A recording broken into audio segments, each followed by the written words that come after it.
જય માતાજી મિત્રો, આ છે આપણે ડીસા એરપોર્ટની બાજુમાં સ્મશાન અને એ સ્મશાનની અંદર એક જૂનું વર્ષો જૂનું એક ભવ્ય મંદિર આવેલું છે અને આપ જોઈ શકો છો મિત્રો કે દરેક મિત્રોને મારે એટલું કહેવાનું છે કે કોઈ પણને માટીની ખોટ હોય કે અથવા કોઈ પણને કોઈ વ્યક્તિને પણ કોઈ તકલીફ હોય, કોઈ સમસ્યા હોય તો તમે આ મંદિરે આવી શકો છો અને તમારી અરજ પણ મૂકી શકો છો।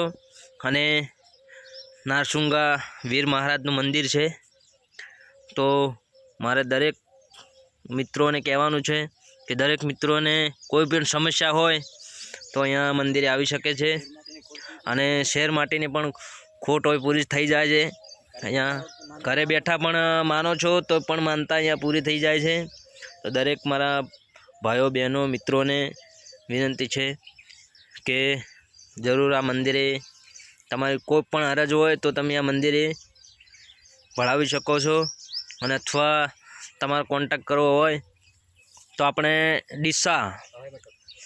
ડીસાથી દીપક હોટલથી તમે નીકળો એટલે હવાઈ મથક આવે, હવાઈ મથકના અંદર તમે આવશો એટલે બાજુમાં સ્મશાન છે।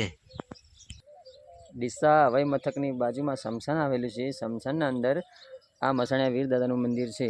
જે પણ બહેનોને શેર માટીની ખોટ હોય કે કોઈ ભાઈઓને કોઈ બાબતની તકલીફ હોય, કોઈ દુઃખ હોય તો આ મંદિરે તમે ઘરે બેઠા માનતા માનો તો માનતા પૂરી થાય છે।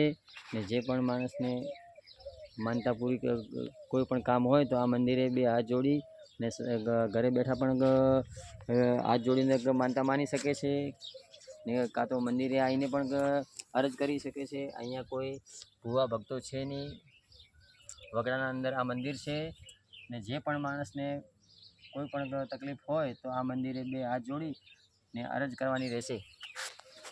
જય માતાજી મિત્રો।